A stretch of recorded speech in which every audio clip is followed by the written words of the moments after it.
Hello everyone, this is Sonia Jain from Online Education. Now coming to exercise 3.5 and our first question is which of the following statements are true. अब हमें बताया है कि ये जो statement है ये ट्रू है ये या फॉल्स है, ये बताना है. सो फर्स्ट पढ़ते हैं. If a number is divisible by 3 it must be divisible by 9.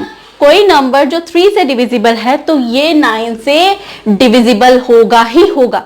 अब देखो बड़े नंबर के केसेस में तो ये ठीक है, क्योंकि देखो अगर मैं कहूं 18 तो 18 3 से डिविजिबल है और ये 9 से भी डिविजिबल है. 27 ये 9 से भी डिविजिबल है और 3 से भी डिविजिबल है.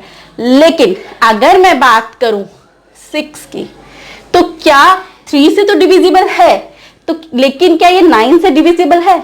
नहीं है, राइट. तो हमें स्टेटमेंट में बोला गया इट मस्ट बी.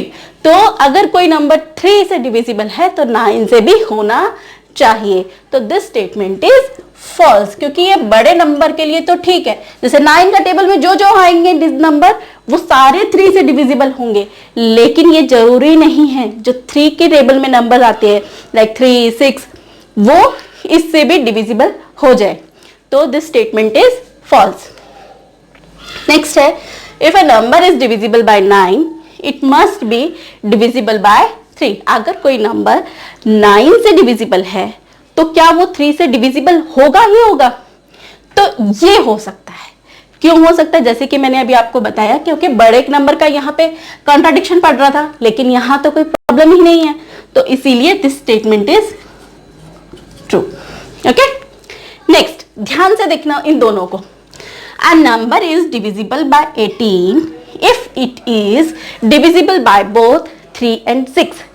एक नंबर 18 से डिविजिबल होगा अगर वो 3 और 6 से डिविजिबल होगा. जैसे एक एग्जांपल लेते हैं. 60 3 से डिविजिबल है तो ये आ गया 20. 60 6 से डिविजिबल है, ये आ गया 10. 60 क्या 18 से डिविजिबल है? नहीं है, 18 के टेबल में 16 नहीं आता. So it is not necessary कि जो नंबर 3 और 6 से डिविजिबल होगा वो 18 से भी होगा ही होगा. हाँ, कुछ केसेस में हो सकता है. जैसे 36 अगर मैं लूं तो 36 को 3 से डिवाइड करूंगी, 3 से डिविजिबल है, 6 से डिविजिबल है, 36 है, 18 से डिविजिबल है, लेकिन सारे केसेस में नहीं है. So this statement is false. Next statement, अब इसको और ध्यान से देखना. If a number is divisible by 9 and 10 both then it must be divisible by 90. अगर 9 और 10 से कोई नंबर डिविजिबल हो रहा है तो वो 90 से होगा. This is true. अब आप कहोगे मैडम थर्ड सी जो पार्ट किया था उसमें भी तो यही था, अब ये डी में ऐसे कैसे आ गया ट्रू? ये आपको किसी और वीडियो में रीजन नहीं मिलेगा, ये मैं आपको बता रही हूँ, इसको ध्यान से सुनो. देखो यहां ये ट्रू क्यों है?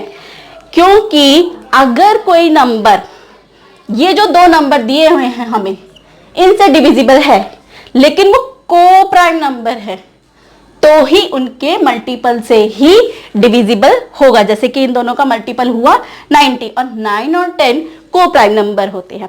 को प्राइम क्या? जिनके बीच का फैक्टर सिर्फ 1 हो. अब अगर हमें इसकी बात करूं 3 और 6 की, 3 और 6 को प्राइम नंबर हैं? नहीं है, क्योंकि 3 जो है 6 का फैक्टर है, राइट. ये को प्राइम नंबर नहीं है, इनके कॉमन फैक्टर्स है बीच में, ठीक है, लेकिन इसके और इसके बीच में कोई कॉमन फैक्टर नहीं है, ये को प्राइम नंबर है. इसलिए अगर दो को प्राइम नंबर से कोई नंबर डिविजिबल होता है तो वो उसके प्रोडक्ट से भी होगा, यानी कि दिस स्टेटमेंट इज ट्रू. समझ में आया? Now moving to other parts. If two numbers are co-prime, at least one of them must be prime. अगर दो नंबर आपके co-prime हैं तो उनमें से एक नंबर आपका प्राइम नंबर होना ही होना चाहिए. If I take an example of 9 and 10, जो अभी हमने पीछे किया था स्टेटमेंट में, दूसरी पिछली स्टेटमेंट में देखा था, 9 and 10 हमारे co-prime नंबर्स है, राइट. और 9 भी प्राइम नंबर नहीं है, 10 भी प्राइम नंबर नहीं है, दोनों ही हमारे कंपोजिट नंबर हैं. तो that means this statement is false. Okay, all numbers which are divisible by 4 must also be divisible by 8. सारे नंबर जो 4 से डिविजिबल है वो 8 से भी होंगे।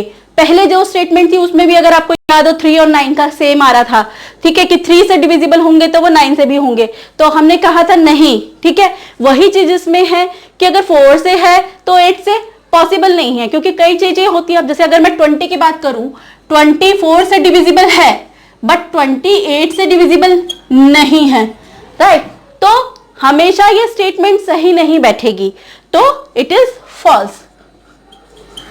फॉल्स। नेक्स्ट है all numbers which are divisible by 8 must also be divisible by 4। अब ये इसके उल्टी है कि सारे नंबर जो 8 से डिविजिबल हैं वो 4 से होंगे, तो ये ट्रू होगी। जैसे हमने 9 और 3 की थी कि अगर जो नंबर 9 से डिविजिबल होगा वो 3 से होगा, सेम, क्योंकि 4 इसका फैक्टर है, तो अगर कोई नंबर 8 से डिविजिबल है तो वो 4 से भी होगा ही होगा। Now coming to other parts.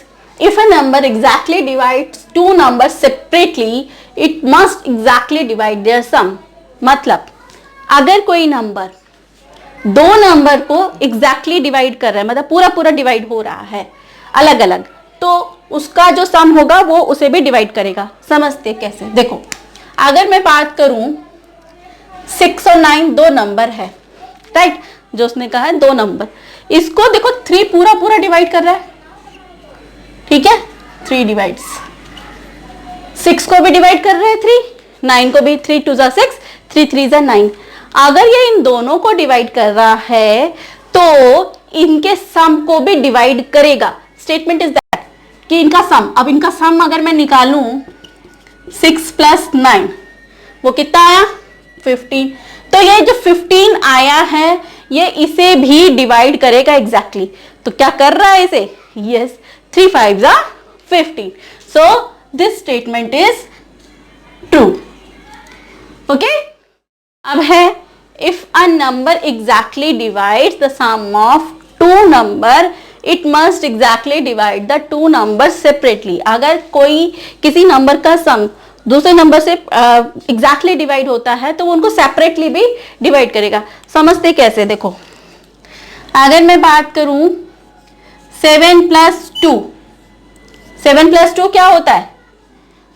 एक नंबर है, ठीक है, 7 + 2 हो गया 9।